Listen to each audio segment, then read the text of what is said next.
नमस्कार, मैं हूँ शिल्पा पाठक। बिहार आवर में आपका स्वागत है। आज है 31 अगस्त। बढ़ते बिहार की 25 बड़ी खबरें की ओर। एसएससी सीएपीएफ के साथ ही 25,000 से ज्यादा पदों पर राज्य करे आवेदन। केंद्रीय पुलिस में कांस्टेबल की नौकरी करने के इच्छुक योग्य अभ्यर्थी के लिए कर्मचारी के चयन आयोग की ओर से सीएपीएफ के द्वारा 25,271 कांस्टेबल के पदों पर भर्ती की निकाली गई। इसमें अभ्यर्थी एसएससी का वेबसाइट ssc.nic.in पर जाकर विजिट करके आवेदन कर सकते हैं।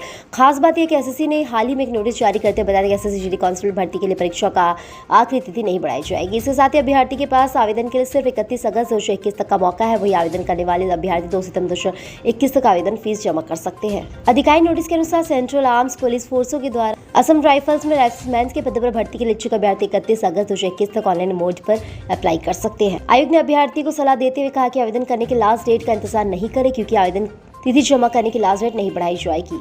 सीबीएसई परीक्षा पैटर्न में बड़ा बदलाव, 2 चरणों में होगा एग्जाम। देश में शिक्षण संस्थान धीरे धीरे खुलने लगी है। वही शिक्षण संस्थानों में अभी सिलेबस और परीक्षा पैटर्न को बड़े करने का बदलाव किया जा रहा है। पिछले वर्ष कोरोना के कहर के साथ ही बड़े बोर्ड परीक्षाओं को रद्द करके साथ ही करना पड़ा। सीबीएसई बोर्ड ने इस साल परीक्षा पैटर्न को पहले से बदलाव कर दिया है। सीबीएसई ने व्यावसायिक पाठ्यक्रमों की तर्ज पर यह सलाह के साथ इस साल बोर्ड परीक्षा 2 चरणों में कराने का फैसला लिया है। इसके साथ ही स्कूल में नई पैटर्न के हिसाब से बच्चों को तैयारी कराई जा रही है। आपको बताया सीबीएसई ने टर्म 1 परीक्षा बहुविकल्पीय यानी एमसीक्यू आधारित सवाल पूछने का निर्णय लिया। इसके साथ ही छात्रों को 90 मिनट का समय दिया जाएगा। अनुमान के मुताबिक इस परीक्षा प्रतियोगी परीक्षाओं के साथ तर्ज में 50 से 60 प्रश्न पूछे जा सकते हैं। वहीं मासिक परीक्षाओं का पैटर्न भी इसे ध्यान में रखते हुए तैयार किया जा रहा है। इसके अलावा टर्म 2 परीक्षा में पुराने पैटर्न की होगी। गेट 2020 परीक्षा आज से करें आवेदन। get.iitkgp.ac.in पर 24 सितंबर तक भारतीय प्रौद्योगिकी संस्थान खड़गपुर के द्वारा आयोजित की जाने वाली ग्रेजुएट टेस्ट एंड इंजीनियरिंग के 2022 परीक्षा के लिए आवेदन आज 30 अगस्त 2021 से किए जा सकते हैं। गेट 2022 के परीक्षा के लिए आवेदन की प्रक्रिया 24 सितंबर 2020 तक चलेगी।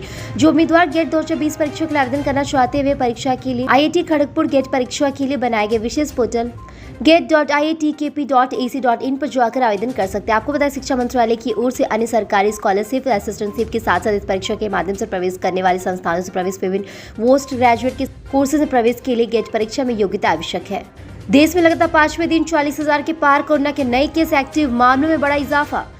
भारत में पिछले कई दिनों से कोरोना संक्रमण के मामले का फिर से तेजी से बढ़े हैं। साथ में केरल, महाराष्ट्र, कर्नाटक और तमिलनाडु समेत अन्य राज्यों में कोरोना मामलों में उछाल देखने को मिल रही है। देश में कोरोना के मरीजों की संख्या इजाफा कोविड महामारी की 30वीं लहर का संकेत दे रहा है। बीते 24 घंटे में 42,909 नए मामले सामने। हालांकि ये आंकड़ा रविवार के मुकाबले घटा है। ये लगातार 5वां दिन है जब कोरोना मामलों का आंकड़ा 40,000 के ऊपर है। पटना के लोग आज कोविड टीकाकरण में बनाएंगे नया रिकॉर्ड। कोरोना टीकाकरण में आज मंगलवार को जिले के नाम पर एक और उपलब्धि जोड़ने जा रही है। इस दिन पटना जिले में रिकॉर्ड 2.5 लाख लोगों को वैक्सीन दी गई थी। इसके साथ ही जिला प्रशासन स्वास्थ्य विभाग ने तैयारियां शुरू कर दी। चिकित्सा पदाधिकारी ने इसको लेकर माइक्रो प्लान तैयार कर लिया है। सोमवार को जिलाधिकारी सभी संबंधित अधिकारियों के साथ बैठक कर इसे सफल बनाने की रणनीति को अंतिम रूप दिया है। बैठक में उप समाहर्ता के साथ सम्मानीय Vinayak Mishra, civil surgeon doctor Vibha Kumari Singh और जिला वितरक्षण पदाधिकारी डॉक्टर एसपी विनायक समेत सभी मंडल प्रबंधक के साथ पदाधिकारी एसडीपी आदि उपस्थित थे। रिटायर्ड पुलिस अफसरों को मिलेगी बड़ी जिम्मेदारी, राज्य के खास मामलों को करे डील। बिहार में बड़े आपराधिक मामलों की जांच में सहयोग के लिए बनाया जा अनुसंधान निगरानी कोषांग यानी इन्वेस्टिगेशन मॉनिटरिंग सेल जल्द ही अपना काम शुरू हो जाएगी। राज्य मुख्यालय स्तर पर बनाए जाने वाले मॉनिटरिंग सेल के लिए पुलिस मुख्यालय रिटायर्ड पुलिस पदाधिकारी व कर्मचारी की सेवा करेंगे। गृह विभाग ने समीक्षा बैठक में इस बात निर्देश दिया। अपर मुख्य सचिव की ओर से दिए गए आदेश में कहा गया इन्वेस्टिगेशन सेल के रिक्त पद पर सेवा नेतृत्व, अपर निरीक्षण, सहायक अपर निरीक्षण के साथ ही पदाधिकारी व पुनर्नियोजन किया जा रहा है। पदाधिकारी सहायकों व अन्य कर्मियों की सीधी नियुक्ति या पदस्थापन के साथ होने रिक्त पदों पर सेवा नियुक्त पदाधिकारी सहायकों के पुनर्नियोजन के विवरण तैयार कर सामान्य प्रशासन विभाग को अधियाचना के साथ भेजने का निर्देश दिया गया है। खरगड़िया में कोसी बागमती ने लिया यू टर्न, कई इलाकों में जलमग्न। कोसी बागमती के साथ ही एक बार फिर से यू टर्न ले लिया है, जिसके चलते जिले के बाढ़ का संकट खतरा रहा है। कोसी बीते रविवार को खतरे के निशान से 1 मीटर 58 सेंटीमीटर से लेकर बागमती 2 मीटर 49 सेंटीमीटर ऊपर बह गई। बागमती ऊपर साथ ही उच्च दर से लेकर जलस्तर में 18 से लेकर 31 सेंटीमीटर नीचे लगी। कोसी बागमती जलस्तर में इस वृद्धि से दोबारा तेजी से बाढ़ आने का फैसला बढ़ते ही जा रहा है। लोग हैरान नजर आ रहे हैं। अनुमान एक बार फिर से पानी जाने से बाढ़ इलाके के लोग चिंतित में होते जा रहे हैं। भागलपुर हंसडिया मुख्य मार्ग से 620 कार्टन विदेशी शराब हुआ बरामद। पिछले एक महीने से जिले के करीब 2 करोड़ रुपए मूल्य से शराब पुलिस ने जब्त कर ली है। इस क्रम में सोमवार को भागलपुर मुख्य मार्ग से पुलिस ने टीम में छापेमारी कर गुरुग्राम के साथ ही मोड़ के पास ट्रक से लदा शराब जब्त कर लिया है। चूना की चोरी के साथ निजी तस्करी की जाती थी। उत्पाद अधीक्षक अरुण कुमार मिश्रा ने बताया कि ट्रक की जांच करने पर 220 कार्टन व 25,506 बोतल के साथ विदेशी शराब जब्त कर ली गई। इस दौरान 2 शराब तस्कर को पुलिस ने गिरफ्तार कर लिया। गिरफ्तारी में पहचान वैशाली जिले के बालीगांव थाना अंतर्गत भगवान खंजूरी गाँव के संजय राय सुरेश रूप के रूप में हुई है। मामले उत्पादन नियम के तहत पर केस दर्ज कर शराब तस्कर को जेल भेज दिया गया। उत्पाद अधीक्षक अरुण कुमार मिश्रा ने बताया कि शराब की तस्करी को रोकने के लिए उत्पाद पुलिस लगातार छापेमारी कर शराब की बड़ी खेप जब्त कर रही है। राज्य में विशेष क्वारंटाइन सेल बंद, अब सीधे जेल जाएंगे आरोपी। कोरोना महामारी के बढ़ते प्रकोप को देखते हुए जेल में कोरोना की रोकथाम और बचाव के लिए बनाई गई विशेष क्वारंटाइन जेलों के साथ ही बंद कर दिया गया है। जेल आईजी मिथिलेश मिश्रा ने कोरोना का कहर मसाल समाप्त होते ही विशेष क्वारंटाइन जेल के साथ सेवा तत्काल प्रभाव से समाप्त कर दिया। अब भागलपुर, बांका, नवगछिया ही नहीं बल्कि पूरे सूबे के विशेष न्यायालय से न्यायालयिक हिरासत में भेज जाने के लिए आरोपित सीधे स्थानीय जेल से भेज जाएंगे। पूर्व की तरह कोरोना से बचाव बनाए जा रहे विशेष क्वारंटाइन जेलों में अब उन्हें 14 दिनों के लिए क्वारंटाइन में नहीं भेजा जाएगा। बिहार में बनेगी नई खेल नीति। राज्य सरकार मेडल जीतने वाले खिलाड़ियों को सम्मानित तो करेगी, पर ऐसी योजना बता रही है जिसमें खिलाड़ियों को मेडल जीतने के साथ ही लायक बनाया जाएगा। इसलिए जिलों के हिसाब से प्रमुख खेल का चयन किया जा रहा है। अगर कोई जिला किसी खास खेल में बढ़िया प्रदर्शन करता है तो उसे जुड़े आधारभूत संरचना परीक्षण की बेहतर व्यवस्था की जाएगी। बातें कला संस्कृति युवा विभाग मंत्री डॉक्टर आलोक रंजन ने कही। मंत्री ने कहा कि आधुनिक शिक्षा के साथ ही खिलाड़ियों को प्रशिक्षण को अब कहर नहीं दिया जाना। बिहार देश का छठा राज्य बना है जहाँ से खेल विश्वविद्यालय की स्थापना हुई थी। इसके अलावा राजगीर में 740 करोड़ की लागत से अंतर्राष्ट्रीय क्रिकेट स्टेडियम और खेल एकेडमी बनाई जा रही है। पटना में स्टेडियम को भी नया रूप दिया जा रहा है। भ्रष्टाचारी इंजीनियर ने 67 लाख रुपए कैश मामले में बोला अभी बयान देने की स्थिति में नहीं। 67 लाख रुपए कैश के साथ मुजफ्फरपुर पुलिस के हत्या ग्रामीण कार्य विभाग दरभंगा कार्य अध्यक्ष अभियंतर अनिल कुमार के 48 घंटे से मैथन पूछताछ जारी रखी। अब उसे पूछताछ किया जा रहा है इतने में रुपए उसके पास कहां से है और वह कैसे किसे देने जा रहा है। तो उसने सिर्फ इतना ही कहा, अगर मुंह खोला तो विस्फोट हो जाएगा। इन्होंने कहा वह एक मानसिक स्थिति में नहीं था कि बयान दे सके। इनकम टैक्स और आर्थिक अपराध इकाई के अधिकारी लगातार उसे पूछताछ करे लेकिन वह मुंह नहीं खोला। सीवान में स्टेशन जा रहे पैसेंजर की हत्या। बिहार के सीवान में लगातार लूट, हत्या, चोरी जैसे वारदात अंजाम देते जा रही है। सोमवार को भी अपराधियों ने एक यात्री को चाकू मारकर हत्या कर दी। हत्या का कारण लूट का विरोध बताया जा रहा है। वारदात सीवान स्टेशन से कुछ ही दूरी नगर थाना क्षेत्र के चिकटोली मोड़ के पास हुई। घटनास्थल पर चाकू का कवर पड़ा हुआ यात्री को तड़पता देख सुबह टहलने निकले स्थानीय लोगों ने इसकी सूचना नगर थाना को दे दी। इससे अंदाजा लगाया जाता है कि सीवान में पुलिस पेट्रोलिंग का क्या हाल है। लोगों की सूचना और पुलिस घटनास्थल पर पहुंची और 100 को कब्जे में पोस्टमार्टम के लिए भेज। मृतक के पास एक बैग पड़ा जिसके कपड़े थे और उसके पास 30 अगस्त को सीवान से बस्ती रेल टिकट से मिला था। इससे ज्ञात हो रहा है कि व्यक्ति ट्रेन से यात्रा के लिए स्टेशन जाता। हालांकि उसे टिकट पर एक 15 साल की लड़की का भी नाम था, लेकिन घटनास्थल में वो नहीं दिखी। मृतक के पास वारदात बरामद करने वाले टिकट और आधार के अनुसार उसकी पहचान बरहड़िया थाना क्षेत्र के कोरिया निवासी दुखन यादव के पुत्र दुलार चंद यादव के रूप में हुई है। सीमांचल में चली फर्जी मदरसों पर खेल, ना जगह ना पता ना वजूद। बिहार में सरकारी अनुदान पाने शिक्षकों की बहाली में पैसा ऐंठने के उद्देश्य फर्जी मदरसों की बाढ़ आ सकी है। पुलिया में ऐसे ही कुछ मदरसों खुलासा जो फर्जी है, जिसे रानीगंज से पंचायत में तुला नगर परिषद के साथ ही जगह दिखाते हुए मदरसे के पंजीकृत कर दी गई। जिसमें से एक मदरसा फजूल उमून जिसका रजिस्ट्रेशन नंबर 109092 और दूसरा मदरसा फरसा जिसका संबंध है 1048 है, जिसे फर्जी निबंधन करने का मामला सामने आया। इस बात ग्रामीणों ने डीएम लेकर जांच की जाए। स्थानीय ग्रामीण और मुखियापति मनोज चौधरी ने कहा कि रानीगंज पंचायत के अब्दुल्ला नगर नाम का कोई जगह नहीं है। मुखियापति ने कहा कि इस गांव धरातल पर इन दोनों मदरसा का अस्तित्व। मोहम्मद खलील वार्ड पार्षद इन हक समेत दर्जनों ग्रामों के साथ ही गांव के लिए वार्ड संघ मोहम्मद रफीक के द्वारा फर्जी तरीके से इन दोनों मदरसों को निलंबित कर लिया गया है, जबकि गांव में ना तो अब्दुल नाम का कोई जगह है, ना ही कोई मदरसों का अस्तित्व है। इस बाबत उनके ईडीएम को आवेदन देकर जांच करने की मांग की गई है। बिहार परिवहन विभाग को मिले नए सिपाहियों को मिलेगा विशेष प्रशिक्षण। परिवहन संजय कुमार अग्रवाल ने बताया कि नए सिपाहियों को औरंगाबाद स्थित ड्राइविंग ट्रेनिंग संस्थान में 2 महीने का विशेष प्रशिक्षण दिया जाएगा। नए सिपाहियों के लिए ट्रेनिंग, ड्राइविंग टेस्टिंग, वाहन जांच अभियान, ओवरलोडिंग जांच तथा अन्य सड़क सुरक्षा गतिविधियों में तेज रखने के साथ ही गुणवत्ता में सुधार लाना होगा। इन सिपाहियों के लिए प्रशिक्षण जिले का आदेश निर्गत कर दिया गया है। सभी को विभिन्न जिलों को तैनात किया जाएगा तथा समय समय पर विभिन्न गतिविधियों का प्रशिक्षण कराया जाएगा।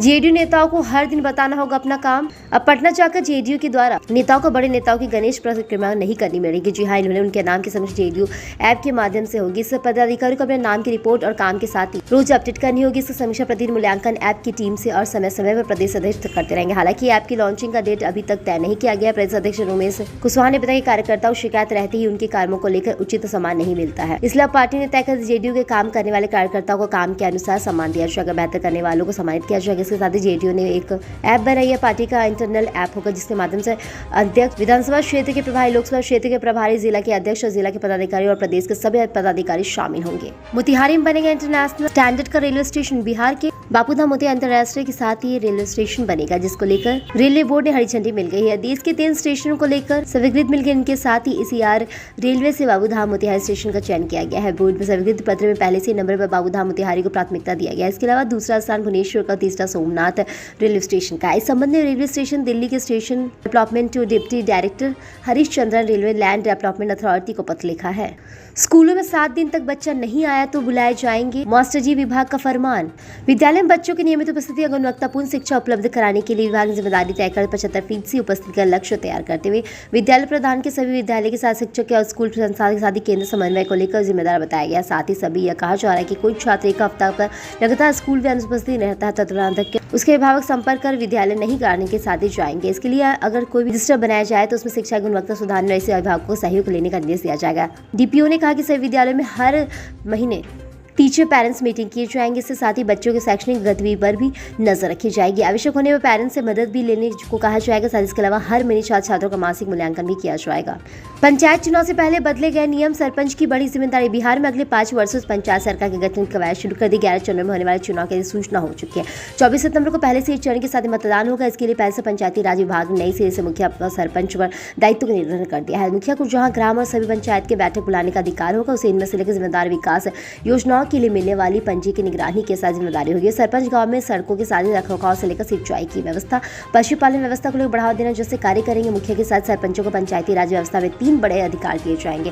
ग्राम पंचायत की बैठक बुलाने, उनकी अध्यक्षता करने का अधिकार उन्हें मिला जाएगा। इसके साथ ही ग्राम पंचायत की कार्यकारी वित्तीय शक्तियां उन्हीं के साथ रहेगी। इसके साथ जिम्मे को जो मुख्य कार्य होंगे उसके लिए गाँव की सड़कों, देखभाल, पशुपालन व्यवसाय को लेकर बढ़ावा देने को, सिंचाई की व्यवस्था करने के अलावा 10 संस्कार और कब्रिस्तान का रखरखाव करना होगा। बीएड में नामांकन के लिए 1 सितंबर से कर सकते रजिस्ट्रेशन। राज्य के सभी निजी और सरकारी 2 वर्ष बीडी, बीएड और शिक्षा मंत्री के साथ ही नामांकन के अभ्यर्थी बुधवार को रजिस्ट्रेशन कराने के साथ साथ नामांकन के कॉलेज का चयन कर सकते हैं। यह प्रक्रिया 12 सितंबर तक ऑनलाइन हो सकता है। बीएड नामांकन राज्य नोडल अधिकारी डॉक्टर अशोक कुमार मेहता ने बताया कि CET बीएड 2021 की प्रवेश परीक्षा में सफल हुए अभ्यर्थी अधिकारी की वेबसाइट www.bihar.edbet.edu.in पर जाकर ऑनलाइन काउंसलिंग विश्वविद्यालय के साथ ही नामांकन रजिस्ट्रेशन कर सकेंगे। काउंसलिंग की प्रक्रिया में भाग लेना रजिस्ट्रेशन करना अनिवार्य है। इसके साथ ही 12 सितंबर को अभ्यर्थी रजिस्ट्रेशन के लिए महाविद्यालयों का भी चयन करेंगे कि अभ्यर्थी अधिकतम 12 महाविद्यालयों को चयन कर सकेंगे। काउंसलिंग के लिए सामान्य श्रेणी के अभ्यर्थी को 1000 रुपए, पिछड़ा वर्ग, अत्यंत पिछड़ा और महिला और दिव्यांग को 750 रुपए, SC/ST को 500 रुपए जमा कराने होंगे। 18 सितंबर को लेकर कॉलेज की सूची जारी कर दी जाएगी। कैसे नक्सलियों पर लगेगा अंकुश, न थाना न CRPF कैंप। जमुई चक्की थाना क्षेत्र की नक्सल प्रभावित बनेगी। पोचा पंचायत के गांव पंचायत के साथ ही 40 गांव नक्सल प्रभावित क्षेत्रों के शुमार है। इन 3 पंचायतों में अकाखोर, जंगली, पहाड़ी के साथ इलाके नक्सलियों के सुरक्षित ठिकाने पर बने हैं। बीते बुधवार को इस बोंडी पंचायत के साथ ही टोला पहाड़ बाराजोर गाँव के निवासी दस्ते ने पुत्र के साथ ही गोली मारकर हत्या कर दी। इसके साथ ही उस जगह बाकी के लोगों की सुरक्षा पर सिवाला निशान खड़ा कर दी गई। यह निशान इलाका चौकाई थाना क्षेत्र के 40 से 60 और 65 किलोमीटर की दूरी पर स्थित है। इस साथ ही इलाके में पुलिस प्रशासन की ओर से अब तक न तो कोई थाना न ही कोई CRPF कैंप स्थापित किया जा चुका है। मधेपुरा बकाया नहीं मिलने से नाराज सफाई कर्मी गए हड़ताल पर। आलमनगर नगर पंचायत के सफाई कर्मी को समय पर मजदूरी नहीं मिलने में आक्रोशित सफाई कर्मी शुक्रवार को हड़ताल पर चले गए। उनकी मांग है कि जब तक बकाया भुगतान नहीं होगा तब तक कोई काम नहीं करेंगे। उन्होंने कहा कि पहले प्रत्यक्ष के साथ ही दिन मजदूरी का भुगतान दिया जाता है, उसके साथ धीरे धीरे 1 हफ्ता भुगतान देने की बात सामने आई है। उस पर हम लोग राज्य के, परंतु आज हम लोग का तीसरा सवाल खड़ा हो गया है। बिहार से यूपी, जम्मू और पंजाब जाने वाली 10 ट्रेनें रद्द। पूर्वी मध्य रेल की सफाई के साथ ही कई स्पेशल ट्रेन के परिचालन में बदलाव किया गया। इन ट्रेनों का परिचालन का बदलाव रेलवे स्टेशन से लेकर रेलवे के साथ ही लखनऊ मॉडल से लेकर रायबरेली स्टेशन पर फ्री NIA के गंगागंज के साथ रायबरेली रेलखंड के दोहरी कार्य के साथ मध्यस्थ किया जा रहा है। इस रेलखंड पर संचालित किए जाने पूर्वी मध्य रेल की 10 ट्रेनों पर परिचालन रद्द कर चयनित स्थिति को रखा गया है। इसके साथ ही 3 स्पेशल ट्रेन को परिवर्तित मार्ग से चलाया जाएगा। पूर्वी मध्य रेल के मुख्य संपर्क के साथ अधिकारी राजेश कुमार ने जानकारी दी। 3 जिलों के लिए भारी बारिश का अलर्ट। पटना में फुहारे के साथ ही करना पड़ेगा संतोष। पटना मौसम विज्ञान केंद्र के वैज्ञानिक संजय कुमार ने कहा कि वर्तमान में उत्तर बिहार के पश्चिमी चंपारण के साथ ही मधुबनी में भारी बारिश होने की संभावना जताई जा रही है। उन इलाकों के लिए येलो अलर्ट जारी कर दिया गया। राजधानी का मौसम सामान्य होने की उम्मीद जताई जा रही। राजधानी के वर्तमान में उतार चढ़ाव जारी रहेगा। बादलों का आना जाना रहेगा जारी। कुछ स्थानों पर हल्की से फुहारे भी पड़ सकते हैं। मध्य बिहार में भारी बारिश की अगले 2 दिनों तक उम्मीद जताई नहीं जा रही है। ज्यादा संक्रमण मतलब ज्यादा एंटीबॉडीज। ऐसे लोग जो कोरोना के गंभीर संक्रमण से जूझ रहे या लंबे समय से बीमार चल रहे तो ऐसी एंटीबॉडीज ज्यादा बनी रहती है। यह ज्यादा दावा जर्नल ऑफ डिजीज और पब्लिक रिसर्च में कहा गया। रिसर्च के मुताबिक कोरोना के गंभीर संक्रमण से जूझने वाले मरीजों जो अभी तक एंटीबॉडीज बनी है तो भविष्य में इन्हीं रिफेक्शन के साथ ही बचाई जाएगी। शरीर में एंटीबॉडीज कितने समय तक रहती है, इस पर इटली की फडुआ यूनिवर्सिटी और लंदन के इंपीरियल कॉलेज मिलकर रिसर्च की। पिछले साल फरवरी मार्च में इटली शहर में 3000 कोरोना पीड़ितों के डाटा की एनालिसिस ली गई थी। इसमें 85% मरीजों की जांच की गई और मई और नवंबर 2020 में एक बार फिर से मरीजों से जांच कर एंटीबॉडीज का भी स्तर देखा गया है। जांच में सामने आया कि जो फरवरी और मार्च में संक्रमित हुए तो उनमें से 98.8% मरीजों में नवंबर में भी एंटीबॉडीज पाई गई है। कल हमारे द्वारा पूछे गए सवाल के जवाब आप में से बहुत सारे जिसने हमें कमेंट करके दिया, उसके लिए आपका बहुत बहुत धन्यवाद। आप में से जिन यूजर्स के जवाब हमें अच्छे लगे उनके नाम हैं कन्हैया कुमार, विकास कुमार ठाकुर, कोमल चौधरी और रुपेश कुमार। आप हमारे सवालों का जवाब देते हम कल आपका नाम लेने की पूरी कोशिश करेंगे। तो चलिए बढ़ते आज के सवाल को। ऐसे सवाल कुछ इस प्रकार है। क्या 67 लाख रुपए कैश के साथ पुलिस के हत्थे चोरे ग्रामीण कार्य विभाग के अधीक्षक अभियंता अनिल कुमार से कड़ी पूछताछ जरूरी है? अपने जवाब हमें कमेंट करके जरूर बताएं। इसके साथ ही आज के लिए बस इतना ही। कल की खबरों के लिए हमारे साथ जरूर रहे। अगर ये वीडियो आप हमारे YouTube पर देख रहे हैं तो चैनल को सब्सक्राइब करें और बेल आइकन दबाना ना भूलें। और अगर आप ये वीडियो हमारे Facebook पर देख रहे हैं तो पेज को लाइक करें और ज़्यादा से ज़्यादा शेयर करें। सुरक्षित रहें, स्वस्थ रहें। धन्यवाद।